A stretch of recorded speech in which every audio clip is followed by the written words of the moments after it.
Welcome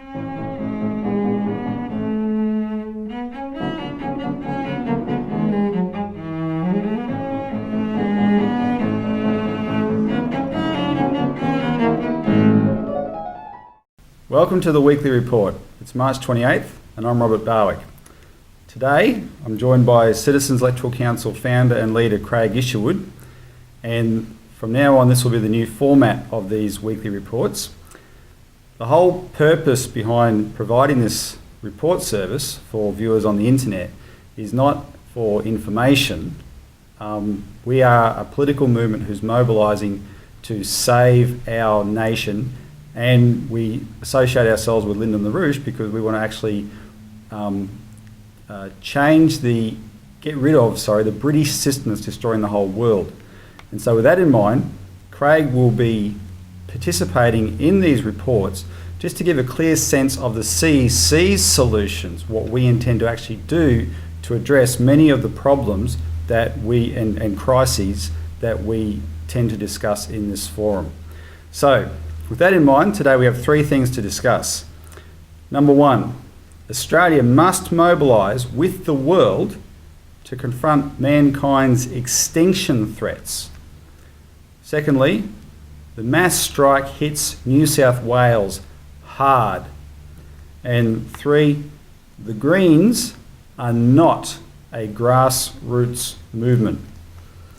So first, Australia must mobilise with the other nations of the world to confront mankind's extinction threats. Now, the CEC today has just issued a press release to Australians to provide the latest understanding from Lyndon LaRouche about what has quickly emerged in our thinking as the single greatest crisis humanity is facing. Now, we've long talked about the economic crisis, the global economic breakdown crisis, that is a dramatic threat to the population of the world. But when you see the events around the Pacific Ring of Fire and the absolute devastation they can cause, you get a sense that, hang on, there are some really serious problems that can quickly erupt, and there's not that much that we've done as nations to prepare.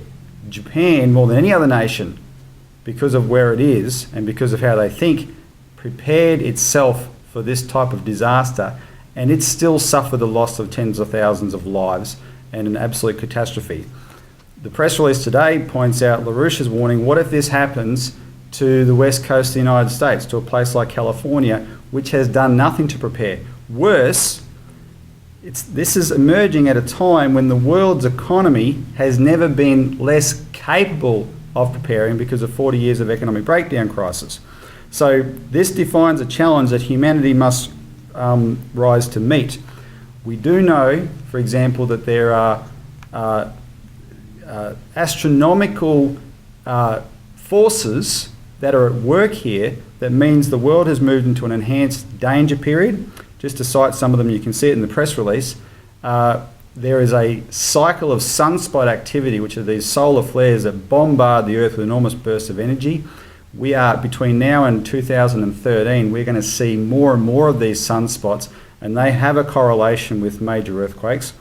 There's also, over a much greater time period, there is definite cycles which correlate around a period of 62 million years, and they are cycles of major volcanic activity in the history of the world, cycles shown in the fossil record of major extinctions of species, and what our more modern understanding knows, that these actually correlate to galactic events, where every 62 million years is a cycle of the Earth bobbing up and down below the plane of the Milky Way galaxy. When I say the Earth, I mean our entire solar system. We need to know more about this. So what LaRouche is calling for is for nations to rally to defend their populations. We need more scientific knowledge that defines a crash program that has to be put in place to achieve that.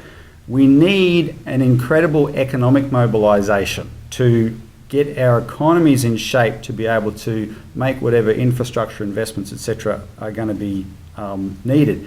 That is a real crisis. Now, while this is a real crisis, Contrast it to what the public are being told is the crisis. First of all, if you're in Australia, you're told that the number one crisis we face, we know is a fraud, global warming. Drop everything, don't worry about anything, let's just concentrate on global warming. So that's nuts. Secondarily, look at the case of Japan and the way the media is reporting it. They are trying to get everyone to ignore what actually killed tens of thousands of people and focus on a nuclear emergency as if that is the crisis.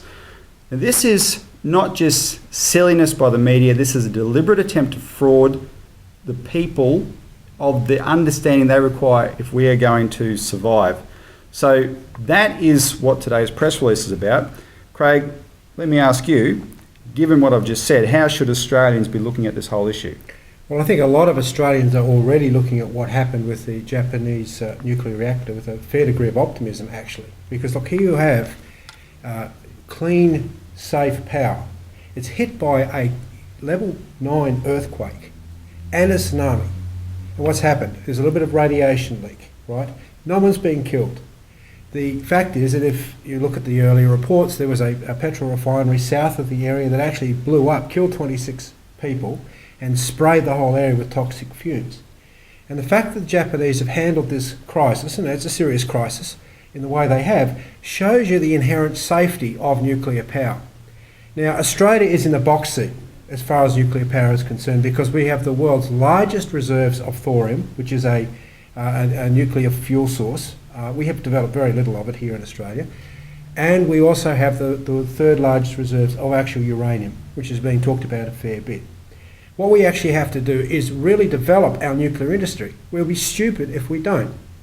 Now, what's happened in the world, there's increasing discussion taking place on nuclear power, particularly about the idea of the pebble bed reactor that we as an organisation talked a lot about and we've featured in our publications. Because the South African government shut down the funding to that last September. We should be immediately in a deal to go to the South African companies and say, look, we'll develop this. Look, we have a vast continent. We need power sources all over that continent. And the pebble bed reactors are modular. They can be put in the ground. But the best thing about the pebble bed reactor is that they have what's called a negative energy coefficient, which means they can't melt down. In fact, there was a demonstration given in 2004 where some scientists, Chinese scientists that had a small pebble bed reactor, basically shut down the cooling system and walked away. And that freaked out a lot of people. But look, it can't melt down because of the inherent design. But there's also, globally, for the last 30 years, 40 years, say, we've shut down the development of any real progress in nuclear power. There's discussion right now about the development of a hybrid nuclear reactor called a fission reactor. And the people who are talking about this come from the International Test Reactor, Fusion Reactor in France, where they're talking about it as going very quickly to develop a fusion reactor which has actually fissionable material on the outside of it. So it actually has the benefit of burning up these so-called radioactive waste products that people talk about all the time. But the key here is that mankind is dealing with these enormous galactic forces greater than anything that we could ever produce on Earth. And we need, as a matter of avoiding our own extinction possibility, to have a crash program on the sorts of sciences that can save the human race. And we should be in the forefront of that. And in terms of mobilising our economy to deal with these real threats, do we have a hope if we don't have nuclear power?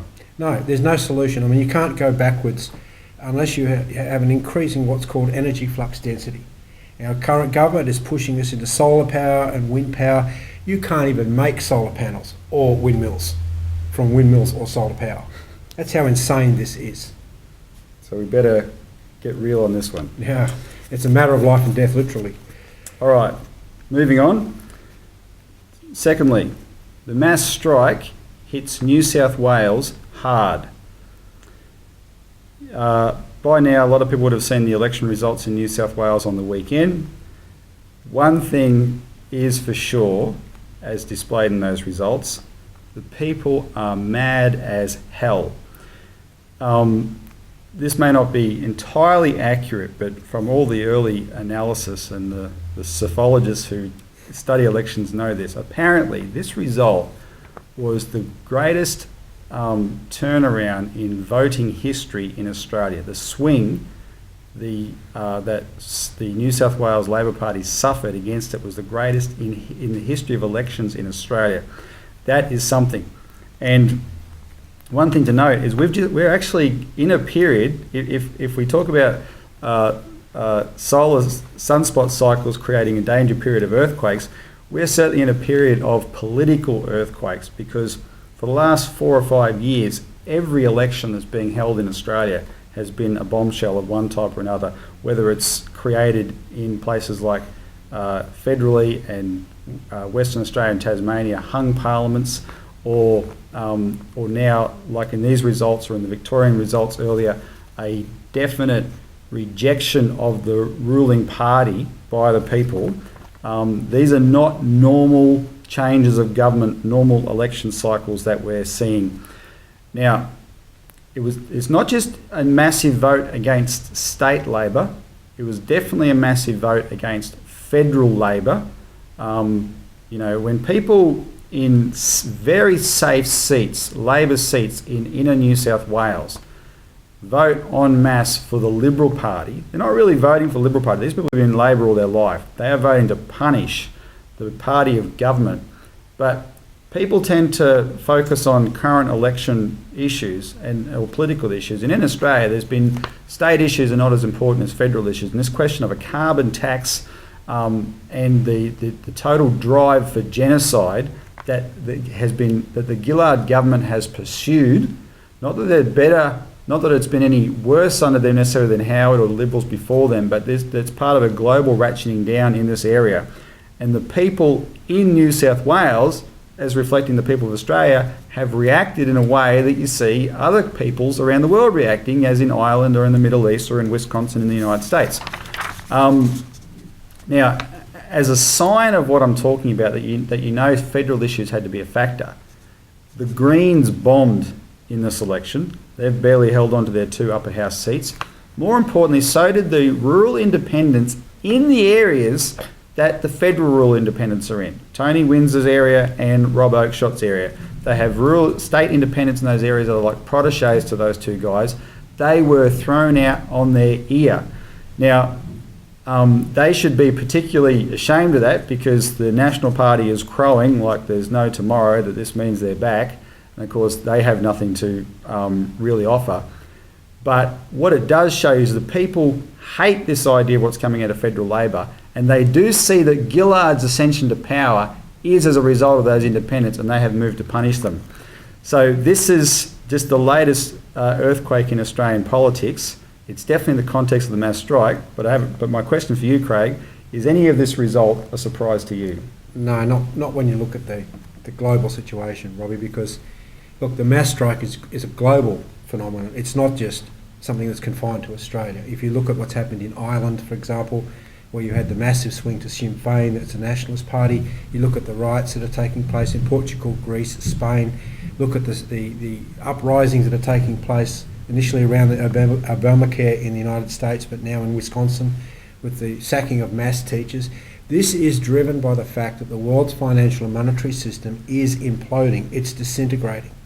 So governments are coming up with more and more austerity, more and more policies that are actually going to kill people. And people are saying, we don't like this, we don't want to get killed. So they're rising up, and what we're getting is we're getting quite a significant measurement of this through the various things that you mentioned before. The New South Wales is just a continuation of this. Look, you take a bit of the history of New South Wales. Bob Carr, the key guy for the PPPs, private-public partnerships, sell off infrastructure, line the big Macquarie banks, the millionaires clubs, line their pockets to what? So the people now have a broken down infrastructure, a government that's deserted them. That's the sense that the people are getting. Our governments don't care for us, they don't support us. Where's the banking system? Why don't we have a national bank? So when you look at it as we do through the eyes of LaRouche, and you know we've been in the associated with the LaRouche movement now for over 20 years. So when we look at politics, we look at it from the point of view top down of what are the dynamics that are governing how people are reacting. This is not by any means finished. I mean, now you've got actually a fascist Liberal government coming in New South Wales. The history of the Liberal Party is fascism. It was founded by fascism. They boast about it. And in our Cynic New Citizen we published back in 2004, we've written the pedigree of the Liberal Party. So what is scary, what people are going to find real scary, is if they thought what was happening under Labor was bad, watch out what's going to happen under Liberal, it's going to be far worse. So that's why we offer an alternative of what we actually represent. So, people better start paying attention because, again, like the issue of nuclear power, their lives do depend on it. We're a political party, the Citizens Electoral Council. What do you think is the lesson that can be drawn from this election about independence? Look, they're on the nose. The problem is if independents, these particular independents have aligned themselves with parties that are destroying the country, not like you said about the Gillard government. This was a travesty, right? There is an independent who has been speaking out and deserves some degree of credit, as Bob Catter. He's been speaking out, what for? The general welfare of the people, the population. He's been speaking out about the injustice to dairy farmers, particularly in his area. He actually hates globalisation, he hates free trade, and he broke with the Nationals. And he stands as an independent to this day that says, I don't like these policies. What do these other guys do? We're independents, but we believe the same as the Labor Party. In fact, they're nothing more than the de facto Nationals anyway. They might call themselves Liberal independents, but the fact is they're still quasi-Nationals because the Nationals are the most responsible party for the destruction of farmers in this country. And what would you say to the leadership of the Liberal National Party in New South Wales if they think that this election is a vote of confidence in them? I think they're about to get a rude shock. Because while they try and push their policies, it's going to have the effect of destroying the physical economy more, and they'll be on the nose in a very, very quick period of time. Which means that we will come to the fore with our policies. We will guide the mass strike with the policies that people want to actually hear. Why? Is because we know from historical precedents that they work. We need national banking. We'll join with LaRouche's Glass-Steagall to protect our banking system. Right, and we'll then have a national banking system that supports productive industries. But we have to introduce tariff controls. We have to nationalise a number of industries.